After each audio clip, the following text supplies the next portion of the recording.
रोहित ने जिस राहुल को ठुकराया, विराट उसे कप्तान बनाएंगे। आईपीएल 18 की ऑक्शन में करोड़ों बरसाएंगे।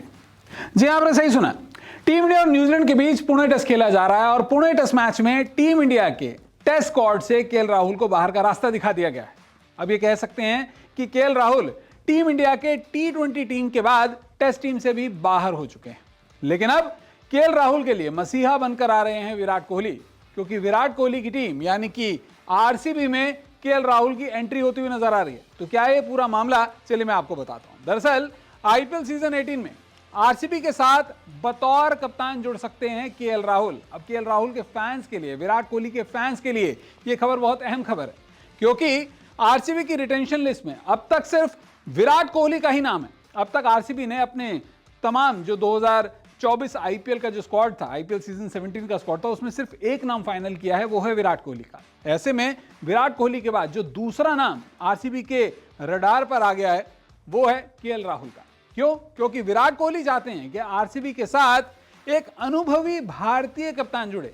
विराट कोहली ने साफ कर दिया कि बॉस, मैंने फफ डू प्लेसी के साथ में आरसीबी की टीम को देखा है, पिछले कुछ सीजन वो रही है आरसीबी के, लेकिन एक भारतीय कप्तान अगर होगा तो इस टीम का कुछ बेहतर हो सकता है।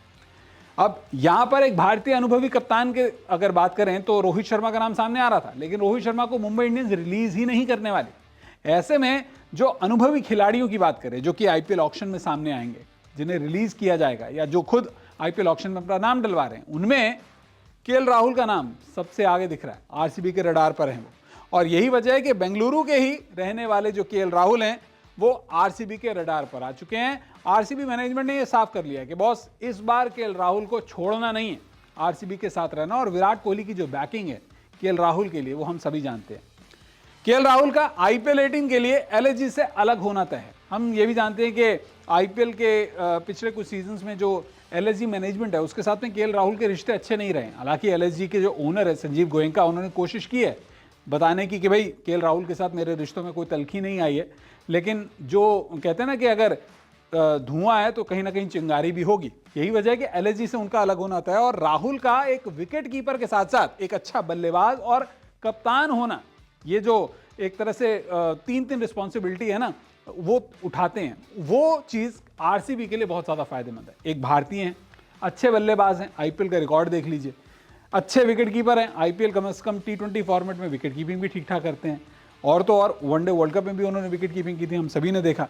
और तो और अगर हम इन सब चीज़ों को देखें, बेंगलुरु के लोकल, एक दो नहीं कई सारी चीज़ें, तो यहाँ पर एक 360 डिग्री उनका जो उनकी जो यहाँ पर दावेदारी है ना, वो मजबूत नजर आ रही है। केएल राहुल ने 2013 में, आपको बता दूं कि 2013 में आरसीबी के साथ ही अपने आईपीएल करियर की शुरुआत की थी। हालांकि उसके बाद कई टीमों के लिए खेले, वो एसआरएच के लिए खेले, वो पंजाब के लिए खेले, एलएसजी के लिए खेले, लेकिन आरसीबी के साथ उनका एक अलग बॉन्ड था, क्योंकि पहली टीम तो आरसीबी थी ना। 2013 में उन्होंने अपने आईपीएल करियर की शुरुआत की थी और आरसीबी के साथ 2 सीजन तक रहे हैं वो। 2013 में उनके अगर सीजन की बात करें, जो उनके डेब्यू की बात करें, वो बहुत अच्छा नहीं रहा था, लेकिन फिर भी 14 मैच उन्होंने आईपीएल में आरसीबी के लिए खेले। उनका करियर कैसा रहा वो मैं अपनी रिपोर्ट में आगे बताऊंगा। लेकिन टीम इंडिया में विराट कोहली के सबसे पसंदीदा क्रिकेटर्स में से एक है। जब विराट कोहली टीम इंडिया के इंटरनेशनल कैप्टन होते थे तो तीनों फॉर्मेट में केएल राहुल को उन्होंने अपनी कैप्टनसी में कई मौके दिए। उनकी बैटिंग को, उनके खेल को हर तरह से बैक किया करते थे विराट कोहली। और यही वजह है कि विराट का आरसीबी के साथ बने रहना, क्योंकि आरसीबी के भले वो कप्तान नहीं है, लेकिन कप्तान से कम भी नहीं है। उनकी मर्जी से टीम तैयार होगी और उनकी मर्जी से ही जो टीम के खिलाड़ी हैं उन्हें रिलीज किया जाएगा। तो विराट कोहली की बैकिंग में केएल राहुल का आरसीबी से जुड़ना अब बहुत ज़्यादा मुमकिन नज़र आ रहा है। और अब हम कुछ और आंकड़े आपको दिखाते हैं। देखिए, आरसीबी के साथ केएल राहुल का जो करियर है वो कैसा रहा है। 14 मैचेस खेले उन्होंने आरसीबी के साथ, 397 रन बनाए, अच्छा खासा परफॉर्मेंस है उनका। पहला सीजन अच्छा नहीं था, लेकिन दूसरे सीजन में उन्होंने बाजी मारी, बेस्ट है, 68 नॉट आउट, 4 हाफ सेंचुरीज बनाई और बैटिंग स्ट्राइक रेट देखिए 146.49 का। आईपीएल में तो केएल राहुल है ना बढ़िया। अब आईपीएल का ओवरऑल करियर देख लेते हैं केएल राहुल का। 132 मैचेस में 4683 रन, 132 नॉट आउट, 45 प्लस का average, strike rate 134, 4 centuries, 37 half centuries, और जो कैचेज और स्टंपिंग है वो भी देख लीजिए बतौर विकेट कीपर। ओवर 70 उनकी कैचेज हैं, 7 स्टंपिंग्स भी की हैं। तो यहाँ पर केएल राहुल की जो एक कहीं ना कहीं जो दावेदारी है, उसको विराट कोहली की बैकिंग मिलना, उनका लोकल बेंगलुरु का क्रिकेटर होना और एलएसजी द्वारा रिलीज किया जाना, ये ऐसी पॉजिटिव साइंस हैं कि आरसीबी के साथ केएल राहुल जुड़ सकते हैं। अब जो बैटिंग के स्ट्राइक रेट को लेकर थोड़ा बहुत इशू है, वो तो केएल राहुल के साथ अगर विराट होंगे तो फिर उनको बैकिंग मिल जाएगी। कप्तान के तौर पर अगर आरसीबी के साथ केएल राहुल जुड़ते हैं तो यकीनन विराट की मौजूदगी उनकी कप्तानी पर वो प्रेशर नहीं लाएगी, जैसा एलएसजी के साथ था या पंजाब के साथ था।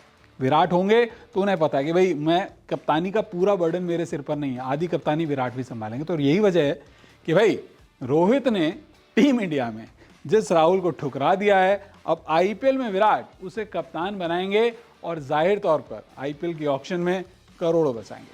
वीडियो देखने के लिए आपका बहुत बहुत शुक्रिया।